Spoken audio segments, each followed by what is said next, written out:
Bagus sekalian yang kekasih, kita harus selalu mengingat bahwa hidup kita adalah sekolah kehidupan yang panjang. Kita seperti orang-orang sekolah, saudara. Itulah sebabnya dalam amanat agung Tuhan Yesus, sebelum Tuhan Yesus naik ke surga, Tuhan berkata, jadikan semua bangsa muridku. Semua orang percaya harus belajar. Semua orang percaya harus menjadi murid. Semua orang percaya disekolahkan. Dan kehidupan kita ini sebuah proses belajar yang panjang sampai kita menutup mata. Kebenaran ini jangan hanya menjadi wacana yang kita setujui, saudaraku. Tetapi benar-benar kita terima dan kita menghayatinya secara konkret dan mengerti apa artinya bahwa hari-hari hidup kita ini adalah proses belajar. Kalau perjalanan hidup kita adalah proses belajar, semua kita sekolah, kita menjadi murid, pasti ada prestasi. Dan prestasi masing-masing kita tergantung dari kesungguhan masing-masing kita mengusahakannya.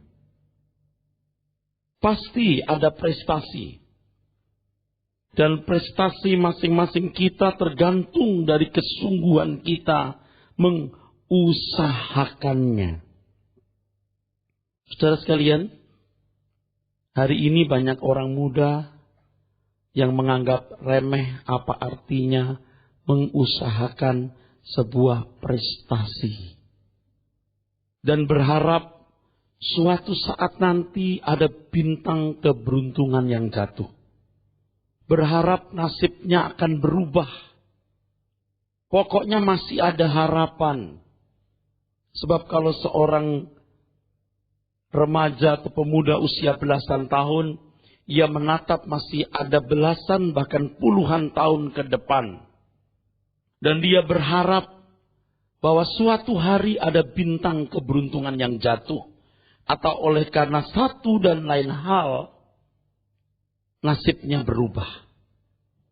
Apalagi kalau melihat orang tua mampu, orang tua kaya, apa yang diminta hampir selalu dituruti, fasilitas mudah diraih, yang diingini mudah didapat. Orang-orang muda seperti ini sebenarnya menjerat diri masuk ke dalam kegagalan hidup tanpa prestasi. Pasti banyak orang muda yang menganggap remeh apa artinya mengusahakan prestasi. Sampai suatu hari ia akan tercelik dan menjadi kecewa, tetapi terlambat. Keterlambatan itu sudah tidak bisa lagi diratapi. Hanya menerima saja apa yang sudah menjadi guratan dari nasibnya. Hasil dari taburan sepanjang tahun-tahun panjang ketika ia meremehkan apa artinya mengusahakan prestasi itu. Saudara sekalian, perhatikan hal ini. Demikian pula kita semua. Ada perlombaan yang diwajibkan bagi kita. Dan kita tidak boleh kendor untuk menghayati hal ini. Bahwa hidup ini adalah sekolah. Proses belajar yang harus berlangsung terus. Di sini kita mengerti mengapa dalam 2 Korintus pasal 5. Ayat 9 dan 10 Paulus mengatakan ini. 2 Korintus 5 ayat 9 sampai 10 Paulus mengatakan ini. 2 Korintus 5 ayat 9 sampai dengan 10. Demikian firman Tuhan. Sebab itu juga kami berusaha baik kami diam di dalam tubuh ini maupun kami diam di luarnya, supaya kami berkenan kepadanya. Ayat 10. Sebab kita semua harus menghadap takhta pengadilan Kristus, supaya setiap orang memperoleh apa yang patut diterimanya, sesuai dengan yang dilakukannya dalam hidupnya ini, baik ataupun jahat. Ayat 10 menunjukkan bahwa setiap kita akan diperhadapkan kepada pengadilan. Setiap kita akan melihat seberapa prestasi yang telah kita capai. Kalau hari ini orang membuat skripsi melalui orang lain, ya tidak membuat sendiri maksud saya. Dan memang ada orang-orang yang hidupnya dari membuat skripsi orang lain. Dan dosen bisa ditipu. Seluruh sivitas akademi bisa ditipu. Tetapi suatu hari, saudara, kita tidak bisa menipu Tuhan. Pasti semua kita telanjang di matanya. Prestasi murni yang kita capai, yang akan terbuka lebar di mata semua manusia, juga di hadapan yang Maha Kudus Allah semesta alam. Mari pertimbangkan ini, saudaraku. Kalau kita lihat kebodohan anak-anak muda, bagi kita orang-orang tua, kita sudah mengerti benar. Itu sudah hukum yang absolut dan mutlak. Kalau tidak mengusahakan prestasi, dia tidak akan sukses. Kecuali nanti kalau besar dia nekat, berani nyolong, berani korupsi. Dan itu pun tidak menjamin ia bisa memenuhi kebutuhannya. Bisa 5, 10, 12, 15, 20 tahun mewah. 30 tahun mewah. Tapi 10 tahun terakhir sebelum mati dia kering di penjara. Apakah itu sukses, saudaraku? Kita orang tua tahu pasti. Anak-anak muda yang tidak mengusahakan diri untuk mencapai prestasi tinggi, mempersiapkan diri menghadapi hari esok, pasti suram masa depannya. Demikian pula kita.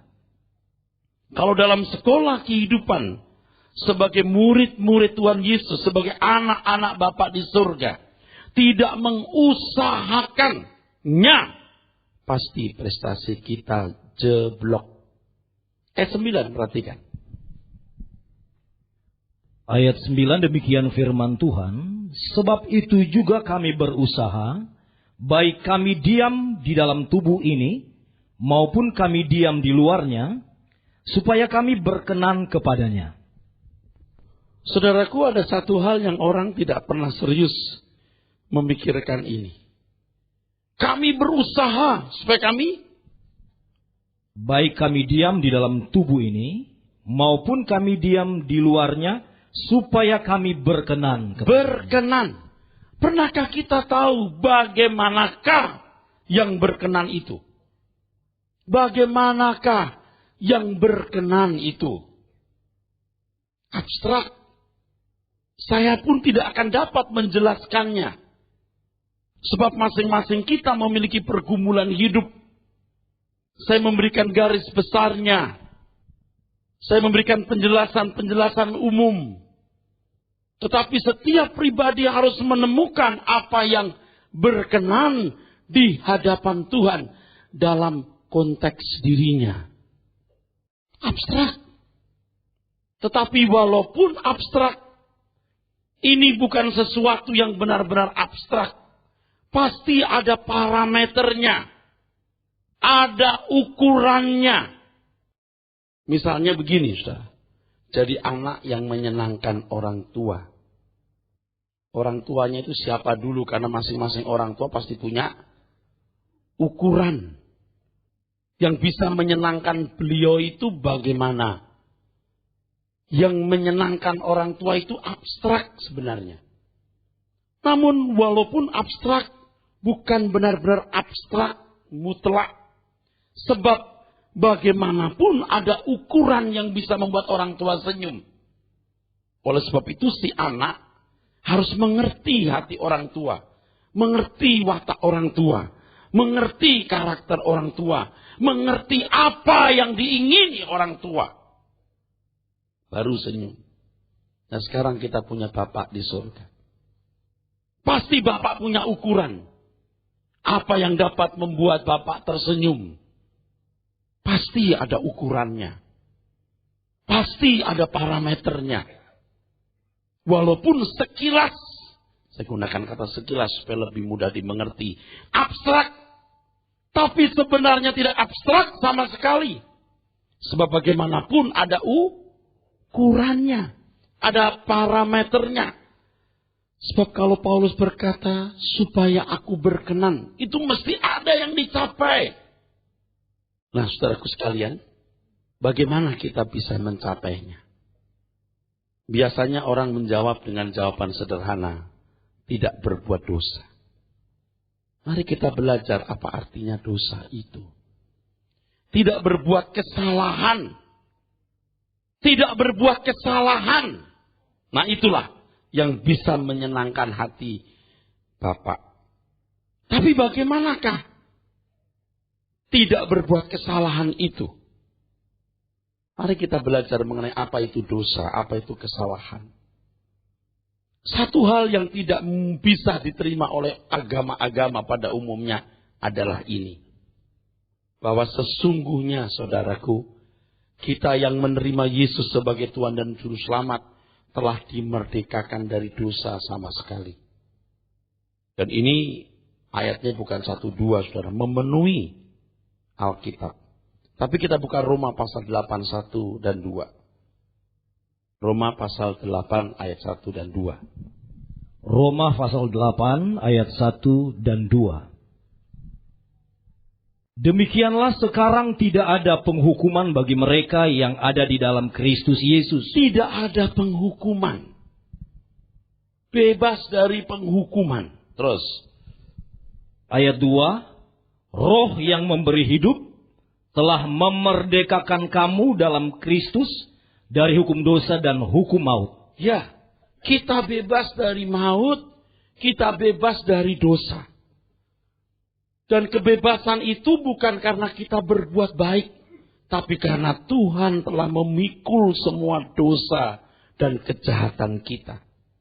Di hadapan Bapa, di hadapan Tuhan semesta alam, kita adalah orang-orang yang sudah dibenarkan. Kita sudah dianggap benar. Mutlak sudah dibenarkan. Jadi jangan berpikir bahwa kita masih ada di dalam kutuk. Dewasa ini, ya saudaraku, dulu juga saya termasuk dalam kelompok itu. Sering kita kasih kesan, kita beri kesan kepada orang, masih ada kutuk-kutuk. Itu melecehkan Tuhan Yesus sebenarnya. Sebab semua kutuk telah dipakukan di kayu salib.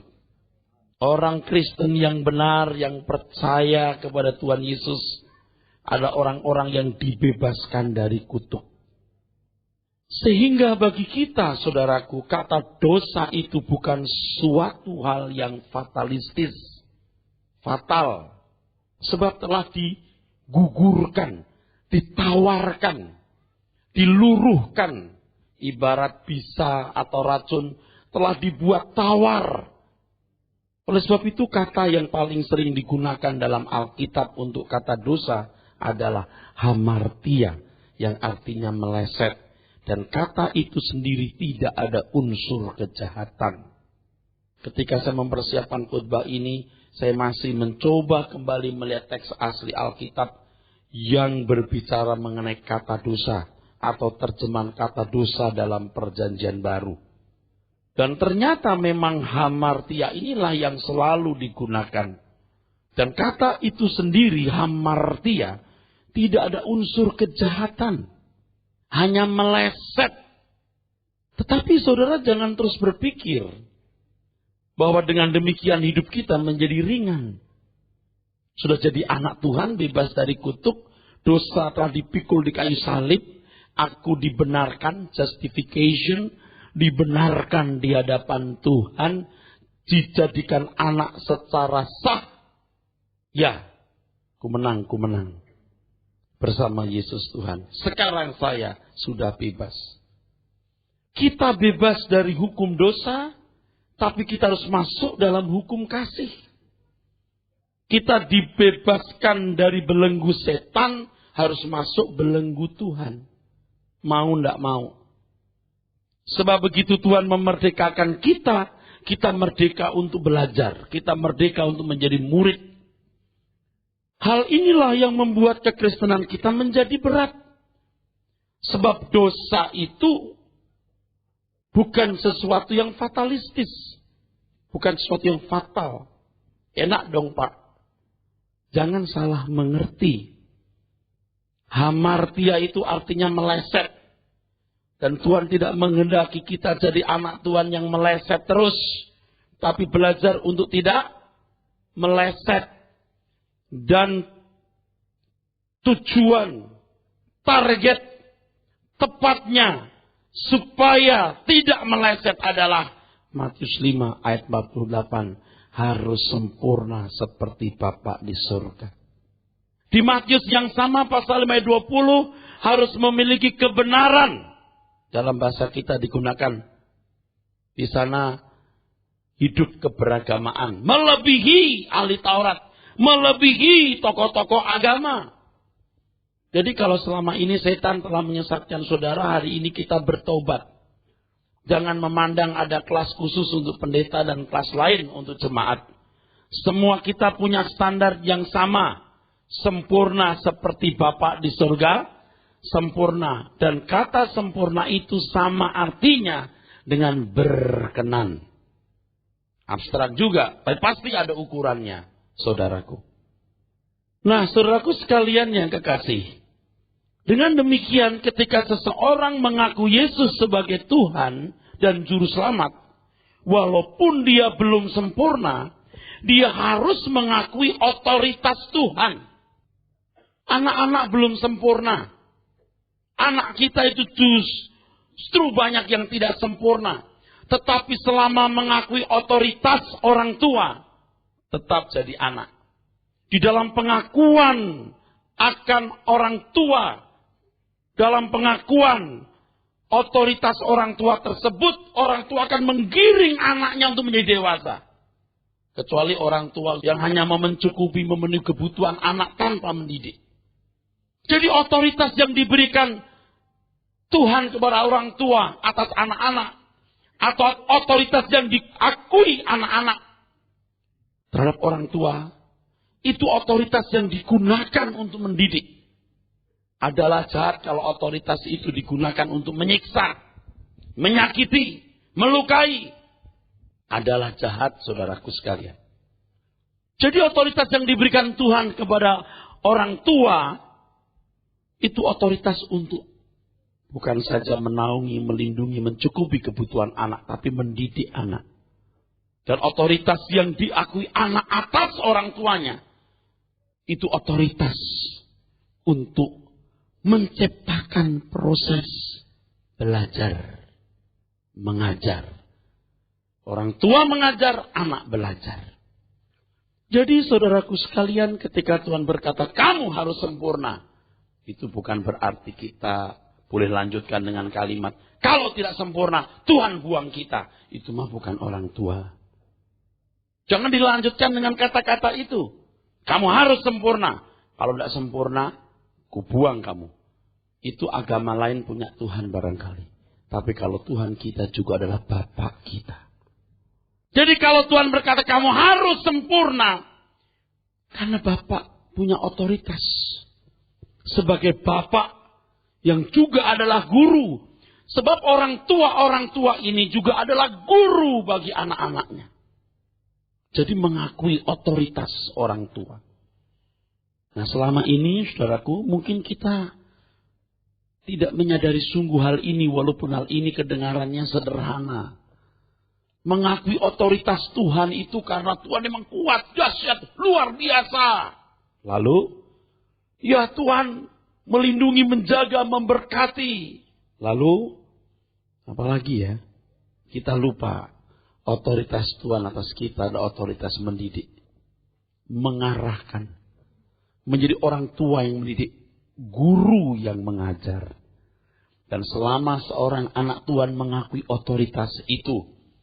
maka Bapa akan menuntun kita untuk berprestasi bagi Dia. Nah, sekarang saudaraku sekalian, kita jangan hanya mengakui otoritas Tuhan dalam kerangka karena kita mau menikmati kekuatan, kekuasaan, dan berkat-Nya. Tetapi mengakui otoritas Tuhan dalam rangka kita mau belajar. Dan selalu kita bertanya, apa yang menyenangkan Engkau Tuhan? Apa yang berkenan di hadapan-Mu? Nah, ketika kita sungguh-sungguh demikian, saudaraku. Seperti yang dikatakan di Injil Matius pasal yang ke-5. Ada satu pernyataan Tuhan di sana. Ayat yang ke-6. Matius 5 ayat 6. Berbahagialah orang yang lapar dan haus akan kebenaran, karena mereka akan dipuaskan. Ya, harus lapar. Harus haus baru dipuaskan. Haus dan lapar akan kebenaran artinya selalu ingin lebih benar. Selalu ingin lebih berkenan. Selalu ingin lebih menyenangkan hatinya. Dan mestinya dalam tanda kutip ambisi ini yang menguasai hidup kita, saudaraku. Ambisi ini. Ya, kenyataannya memang sering hal ini kita lupakan, kita tidak ingat sama sekali. Karena begitu banyaknya hal yang memenuhi pikiran kita. Dan kita menganggap ada banyak hal yang kita pikir lebih penting dari hal ini. Nanti waktu berjalan terus. Dari umur 30, 35, 40, 45, 50, 55, 60. Banyak hal yang saudara anggap penting. Lalu ketika Anda menutup mata, ternyata Anda tidak berprestasi sama sekali. Saya ingatkan ya saudara. Ketika Hawa mendekati pohon di tengah taman itu, Tuhan tidak berkata, stop, berhenti kamu dari langkahmu Hawa. Jangan dekat-dekat dengan pohon itu. Tuhan tidak berkata begitu. Ketika ular mulai berdialog, mengajak berdialog Hawa, Tuhan tidak berkata, ular, diam kamu. Ketika Hawa menanggapi ucapan ular, Tuhan tidak berkata kepada Hawa, Hawa, jangan tanggapi. Jauhi tempat ini, pergi kamu. Tidak. Bahkan ketika nabi-nabi palsu yang mengaku hamba-hamba Kristus yang benar, mempraktekkan pelayanannya, Tuhan diam. Pada hari itu aku akan berterus terang. Aku tidak kenal kamu. Hari ini Anda berprestasi atau tidak berprestasi, Tuhan diam. Kecuali saudara mempersoalkan. Kecuali saudara mempersoalkan. Kecuali saudara mempersoalkan. Tuhan, aku berkenan gak di hadapanmu? Posisiku di hadapanmu bagaimana? Terus terang ya, saya sering miris. Kalau sudah begitu saya sendiri miris. Sungguh, saya sendiri miris. Sebab, ya minggu ini, hari-hari ini ketika saya berkhutbah mengenai kehendak bebas atau free will, saya terus terang jadi miris. Menggetarkan. Kehendak bebas itu menggetarkan. Mengerikan. Saudara masih bersama saya enggak? Kehendak bebas saudara itu mengerikan. Mestinya menggetarkan kita. Tuhan sudah kasih kita semacam sistem gitu. Ini loh. Blek. Lalu Tuhan diam. Dan Tuhan konsekuen. Dengan kehendak bebas atau free will atau liberum arbitrium yang Tuhan telah berikan itu. Saya miris. Kalau saya doa pribadi, saudara nyanyikan lagu ini. Kadang-kadang tersendat, seperti tersendat di kerongkongan. Kini ku buka hatiku, selidikilah dan kenali aku. Ku sedia kau periksa selalu. Adakah jalan hidupku serong? Tuhanku, tuntun aku, bawaku sampai ke surga. Sampai itu miris. Kalimat depannya bikin kita miris. Waktu kita nyanyi lagu kalimat, kini ku buka hatiku, selidikilah dan kenali aku. Ku sedia kau periksa selalu, adakah jalan hidupku serong. Wah, di sini miris kita, saudara. Menggetarkan itu. Jadi saudara-saudara sekalian yang hari ini merasa sudah puas dengan prestasi yang saudara capai, hati-hati. Hati-hati, saudara. Jangan sombong. Ketika saya mempersiapkan khutbah ini, saya ingat. Saya nggak tahu mau taruh di mana, tapi nggak saya tulis. Tuhan berkata begini nih. Pemungut cukai, pelacur mendahului kamu. Hai, ahli Taurat, orang Farisi, imam-imam, tokoh-tokoh agama. Mendahului kamu masuk surga. Kenapa bisa begitu, saudara? Sebab pelacur pemungut cukai sadari kesalahannya. It is my fault. Nah, ketika kita haus dan lapar akan kebenaran, Tuhan pasti akan membuat kita mengenali diri seperti Tuhan mengenali kita. Tuhan meminjamkan kacamatanya. Tuhan meminjamkan kacamatanya. Pakai ini. Tuhan meminjamkan mikroskopnya. Pakai ini. Untuk lihat dirimu. Bukan lihat orang lain. Jadi kita akan mengenali kekurangan kita. Mengenali kelemahan kita. Dan ketika kita bisa menyelesaikan kekurangan kelemahan kita dalam satu tahap. Jangan lupa Tuhan gak akan buka semua kekurangan atau kelemahan kita. Sebab kita gak akan sanggup menerimanya nanti. Seiring dengan perjalanan kita mengenal kebenaran. Karena kita haus dan lapar akan kebenaran. Dan Tuhan Yesuslah kebenaran itu. Dan seiring dengan itu, kita lihat begitu banyak kesalahan yang kita lakukan. Kerendahan hati yang kita rasa sebuah kerendahan hati, ternyata kesombongan. Ketulusan yang kita pikir sebuah ketulusan, ternyata sebuah kemunafikan tingkat tinggi. Yang bagaimana itu, Pak? Tadi saya katakan abstrak. Tapi sebenarnya tidak abstrak sama sekali. Sesuai dengan konteks hidup saudara masing-masing, Tuhan akan tunjukkan, saudaraku. Salah-salah kita ini sesuai dengan keadaan kita, saudara. Jadi kita harus mengakui otoritas Tuhan yang mendidik. Jadi kalau sekarang kita berurusan dengan Tuhan, mari kita berurusan dengan Tuhan sebagai Bapa yang mendidik. Sebagai guru yang mengajar kita. Jangan hanya sibuk dengan apa yang bisa menyenangkan dan menyukakan kita. Dan untuk itu Tuhan harus buat sesuatu. Tapi bertanya apa yang harus kita lakukan untuk menyenangkan, menyukakan hati Tuhan. Jadi ternyata perkembangan atau progresivitas kebaikan kita diawali dari pengakuan dan kesadaran adanya kesalahan yang kita lakukan. Tapi saya sudah memberitahukan tadi kesalahan di sini, ya dosa di sini tidak fatalistik karena kita adalah anak. Dan kalau kita mau bertumbuh sempurna bukan karena takut masuk neraka, karena kita sudah tidak akan masuk neraka. Bukan karena kita takut dihukum, karena kita memang sudah tidak di bawah hukuman, tapi kita di bawah anugerah dan kita mau menyambut anugerah itu dengan tanggung jawab. Kalau dia sudah mati di kayu salib begitu luar biasa penderitaannya, kamu dalam pergumulan melawan dosa belum sampai mencucurkan darah. Ayo berjuang, ayo supaya kamu berprestasi. Untuk ini saudara dibutuhkan kerendahan hati. Selain ambisi, dalam tanda kutip ambisi, bagaimana berkenan di hadapan Tuhan. Kita harus rendah hati. Matius pasal 5 ayat yang ketiga. Matius 5 ayat 3.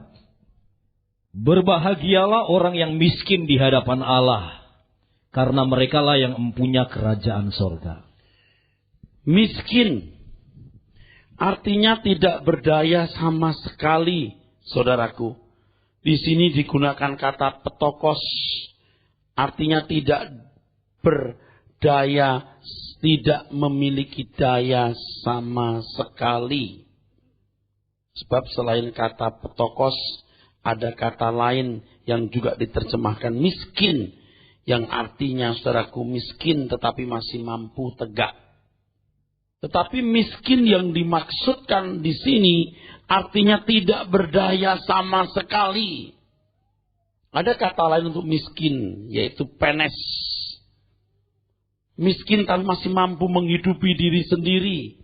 Tetapi kalau petokos itu artinya nothing. Tidak ada apa-apanya. Tak mampu sama sekali. Ini menunjuk orang-orang yang rendah hati, orang-orang yang mengakui bahwa keberadaannya belum, apa saudara? Belum seperti yang Tuhan kehendaki. Tapi jangan berkata begini, memang belum, nanti aku bisa, kapan? Nanti. Ada usaha untuk supaya berkenan, nanti. Nah, ini jeblok bakalan. Memang belum sempurna. Tapi harus ada usaha. Tadi sudah saya katakan bahwa prestasi itu ditentukan oleh bagaimana seseorang mengusahakannya. Jadi kita harus mengusahakan. Serius mengusahakan. Dan setan itu, saudaraku, akan membuat saudara sibuk dengan banyak hal. Memang kita harus sibuk, saudaraku.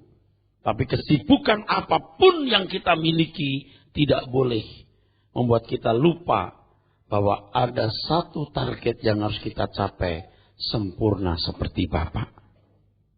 Dan kalau kita haus dan lapar akan kebenaran seperti yang tadi saya katakan, Tuhan akan bawa kita kepada tingkat-tingkat yang lebih tinggi.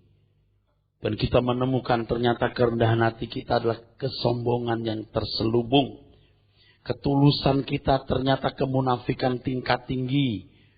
Dan kita bisa berkata, it is my fault, ini kesalahanku. Terus, jadi orang tidak akan pernah menjadi sombong dan merasa suci. Tapi orang akan selalu merasa miskin di hadapan Tuhan. Sekalipun keadaannya lebih baik dari orang lain. Tapi dia tidak akan pernah membandingkannya dengan orang lain. Karena standar dan target yang tidak dia capai. Bukan orang lain. Tapi keberkenanan di hadapan Tuhan. Kalau sekarang saya tanya saudara. Berapa nilai saudara hari ini? Ya memang nilai 9-nya kelas 6 SD tidak sama dengan 9-nya kelas 3 SMP. Ya, ini juga satu variabel yang rumit. Ya rumit, saudaraku. Nilai 7-nya anak SMA kelas 2 itu jauh lebih berkualitas dibanding 9-nya anak kelas 3 SD. Oke? Tapi kalau misalnya Anda sekarang di state berapa ya? Anda sekarang ada di kelas berapa? Anggaplah Anda di kelas 2 SMP. Ya. Kira-kira saudara nilainya berapa? Di level saudara hari ini. Oke, nggak tahu kan? Cari tahu. Saudara pasti akan diberi Tuhan kepekaan. Dipinjemi apa tadi? Kacamatanya.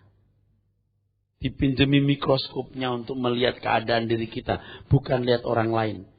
Jadi yang suka lihat orang lain, pasti itu mikroskopnya setan. So mikroskopnya Tuhan itu lihat diri sendiri. Kacamatanya Tuhan, kacamata lihat diri sendiri. Bukan untuk lihat orang lain.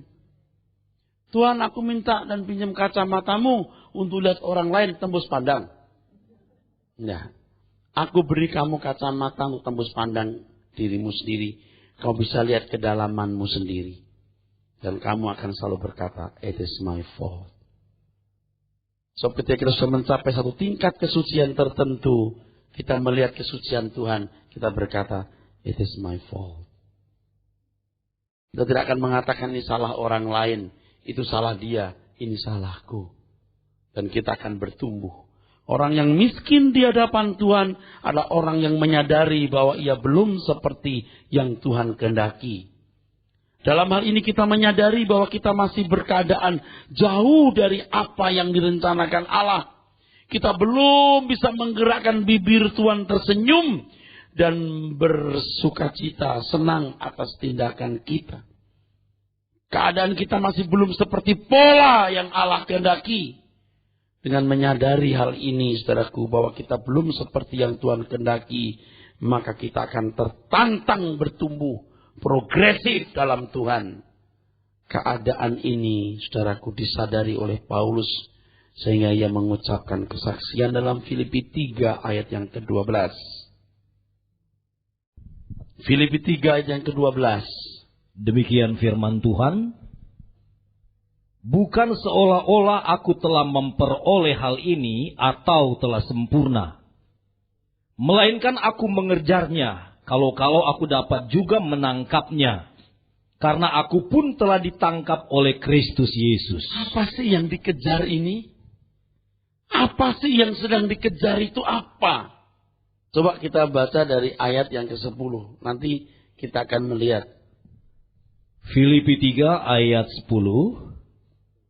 Yang ku kehendaki ialah mengenal Dia. Aku mengenal Dia.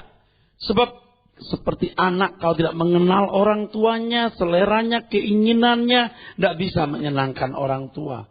Harus mengerti apa ukuran yang membuat orang tua itu senang. Yang membuat orang tua tersenyum. Yang ku kehendaki mengenal Dia. Terus? Dan kuasa kebangkitannya. Aku mengalami bahwa Dia hidup dan aku bergaul dengan Dia. Dan persekutuan dalam penderitaannya. Aku mau bersama-sama dengan Dia dalam penderitaan. Terus.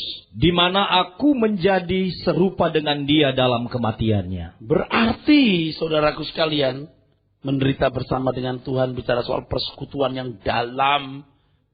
Serupa dengan Dia berbicara mengenai pertumbuhan sampai mencapai kesempurnaannya. Jadi bukan abstrak sama sekali, ada kan? Teruskan. Ayat 11. Supaya aku akhirnya beroleh kebangkitan dari antara orang mati. Nanti ada prestasinya di akhir zaman. Pasti diperhitungkan. Baru ayat ini 12. Ayat 12, bukan seolah-olah aku telah memperoleh hal ini atau telah sempurna. Melainkan aku mengejarnya, kalau-kalau aku dapat juga menangkapnya. Jadi kalau saya lihat orang memberikan kesan seolah-olah dia sudah sempurna, udah tidak punya salah gitu. Itu orang yang paling bersalah. Ini kesombongan yang luar biasa. Saya tidak mentolerir kesalahan. Tetapi saya mau mengingatkan saudara jangan merasa sudah tidak punya salah sama sekali. Sebab kalau pendeta, hamba Tuhan, aktivis berusaha mengesankan dirinya kudus. Konyol itu. Sehingga dia sudah tidak menjadi seperti manusia tapi seperti dewa. Sehingga seolah-olah hilang kemanusiaannya. Dan orang melihat berkata memang dia punya karunia khusus untuk dahsyat men. Kalau aku nggak bisa begitu dan nggak akan bisa begitu. Padahal begitunya itu begitu yang ngawur. Jadi sekarang yuk kita semua yang sama-sama manusia. Yuk kita semua yang sama-sama punya ukuran kesempurnaan. Yang sama bukan dualisme. Ayo kita mengusahakan diri untuk itu. Nah kalimat mengusahakan diri jadi abstrak. Gimana Pak? Doa pagi, batal kitab. Dengar khotbah siapa dulu? Kalau doa pagi itu ngapain? Tetapi Tuhan akan memberikan saudara pimpinan. Kalau saudara haus dan lapar akan kebenaran, Tuhan akan pimpin. Nah kalau saudara nonton film seri lebih berarti dari mengejar kebenaran, ya sulit. Apalagi yang sudah kena setan materialisme itu. Seperti yang dikisahkan di Lukas 12 ayat 13 sampai 21. Dia mati dalam kemiskinan. Baca. Saudara jangan berkata, wah saya emang gak seperti orang itu. Siapa bilang? Jangan-jangan saudara juga seperti orang itu. Lukas 12 ayat 19 dari 19. Lukas 12 ayat 19. Ya. Sesudah itu aku akan berkata kepada jiwaku, jiwaku, ada padamu banyak barang tertimbun untuk bertahun-tahun lamanya. Beristirahatlah, makanlah, minumlah, dan bersenang-senanglah. Ini jiwa yang sesat. Jiwa yang tidak mengerti bahwa kekayaan itu tidak memuaskan dirinya.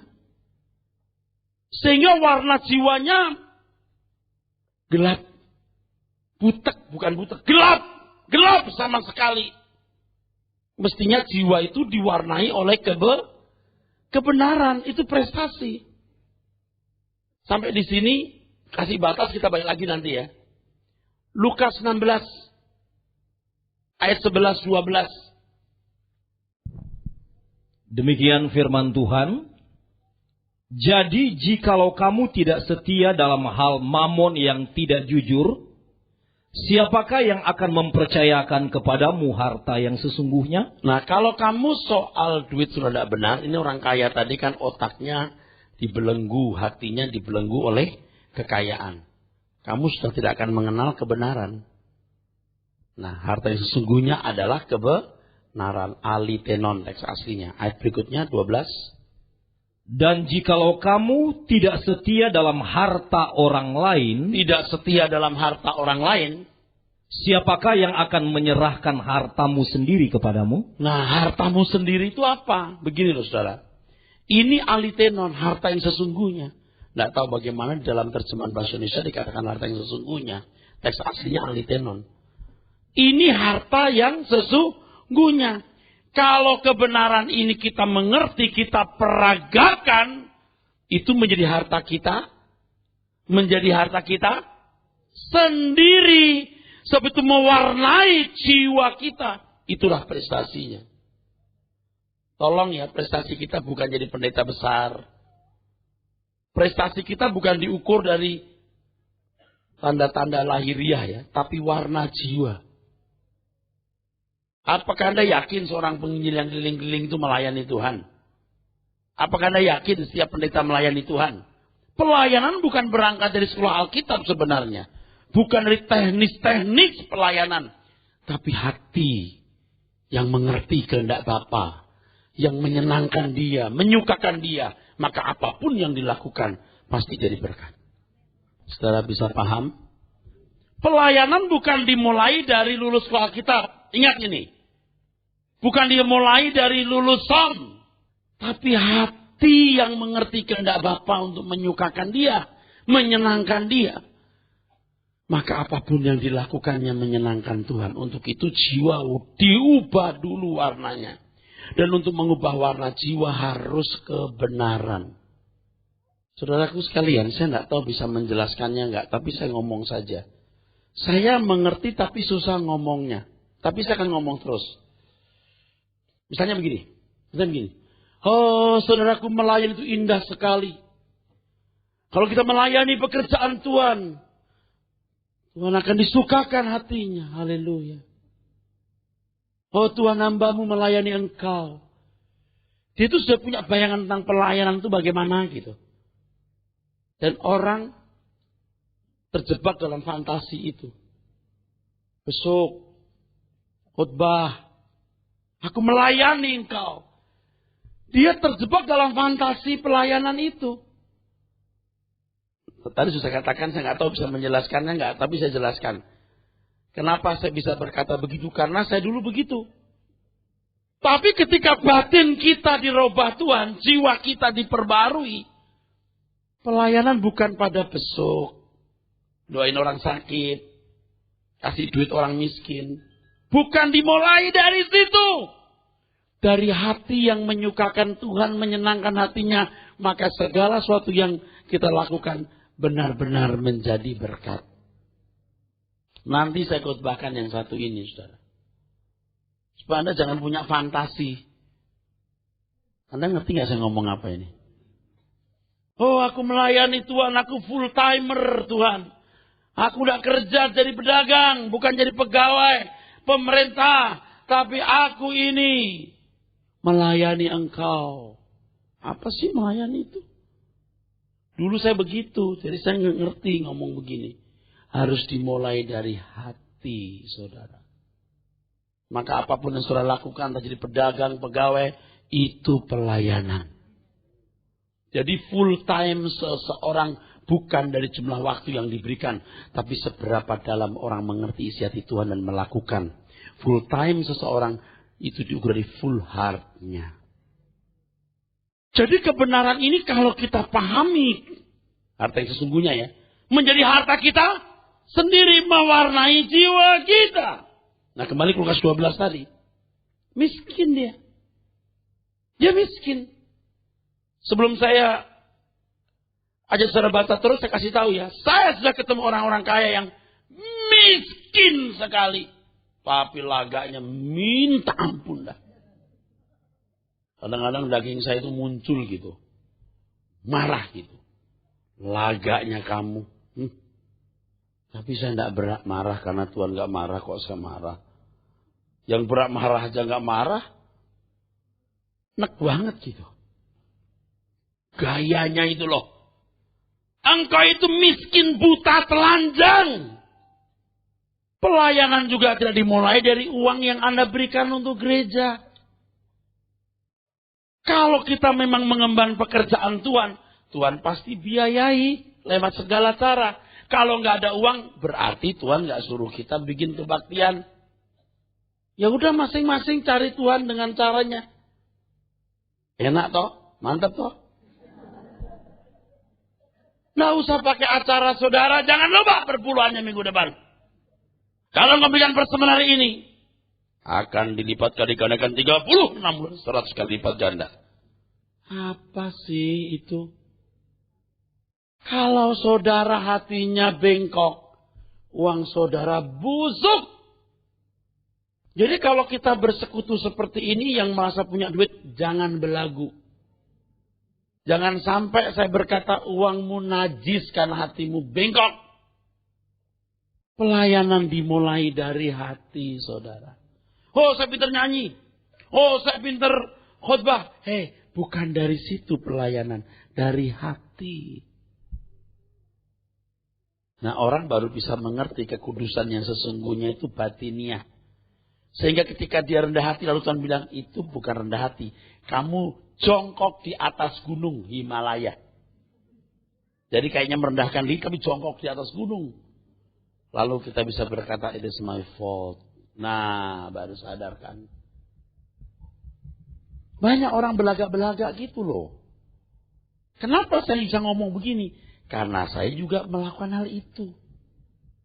Kalau saya nggak melakukan, saya nggak bisa ngomong begini. It is my fault. Baca Pak, kita lihat orang ini nasibnya kayak apa. Teruskan. Lukas 12 ayat 20. Tetapi firman Allah kepadanya, hai engkau orang bodoh. Engkau orang bodoh. Pada malam ini juga jiwamu akan diambil daripadamu. Jiwamu diambil. Mau apa kamu? Terus? Dan apa yang telah kau sediakan untuk siapakah itu nanti? Saudara bayangkan kalau orang terbujur kaku di dalam peti.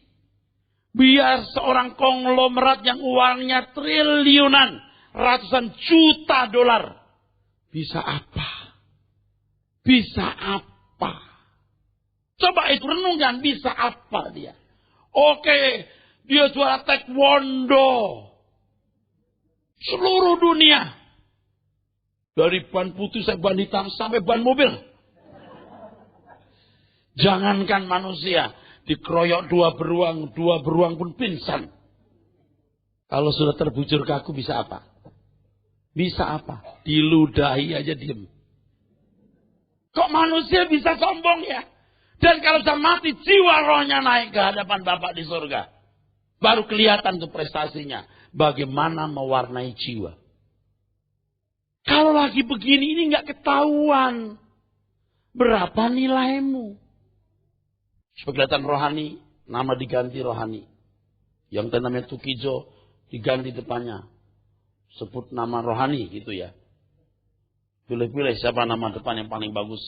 Paulus, Petrus, Yohanes, Yosua, silahkan pilih.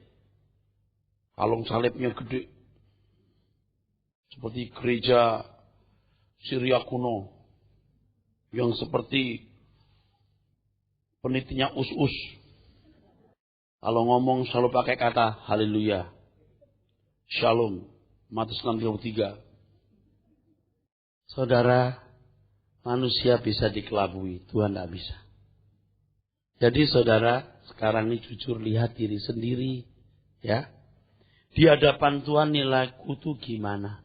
Jangan berkata, nantilah. Anda ceroboh seperti anak muda yang banyak ceroboh hari ini. Ayat 21. Lukas 12 ayat 21. Demikianlah jadinya dengan orang yang mengumpulkan harta bagi dirinya sendiri, jikalau ia tidak kaya di hadapan Allah. Miskin berarti kan? Jangan kita membuat orang kaya masuk neraka gara-gara kita tidak menunjukkan bahwa kekayaannya tidak ada artinya. Dulu saya kurang tegas. Saya punya 1001 alasan untuk membela tindakan saya. Tetapi pada intinya saya tidak membuat mata orang kaya terbuka bahwa kekayaan tidak ada artinya. Tapi ke depan saya bertobat. Saya akan menunjukkan bahwa kekayaannya tidak ada artinya. Saya tidak membutuhkan bantuan uangmu. Saya tidak akan terkesima lihat lampu kristalmu. Aku tidak akan kagum dengan mobil mewahmu. Aku kasih tahu, kamu buta, melarat dan telanjang. Dulu saya tidak setegas hari ini. Karena saya masih agak duniawi juga gitu. Ke depan nggak boleh. It is my fault. Saya ngomong begini bukan kepahitan sama orang kaya loh. Tetapi saya sedih karena kita lihat orang kaya yang sukar masuk surga makin sukar gara-gara salah kita, saudaraku. Orang kaya juga pinter karena dia bergaul dengan banyak orang secara psikologi, dia juga belajar. Dia melewati tahap-tahap dalam pergaulan hidup. Dia juga bisa tahu. Orangnya ada motif-motif juga loh. Dia juga ada kagum-kagumnya sama rumah saya, mobil saya. Dia pasti bisa baca. Dan saya masih begitu dulu. Ke depan tidak boleh. Ke depan tidak boleh. Walaupun sebenarnya saya juga sudah cukup Tuhan pimpin luar biasa. It is my fault. Apakah saudara bisa mengatakan kata yang sama? It is my fault. Banyak. Kejujuran menyelamatkan kamu. It is my fault.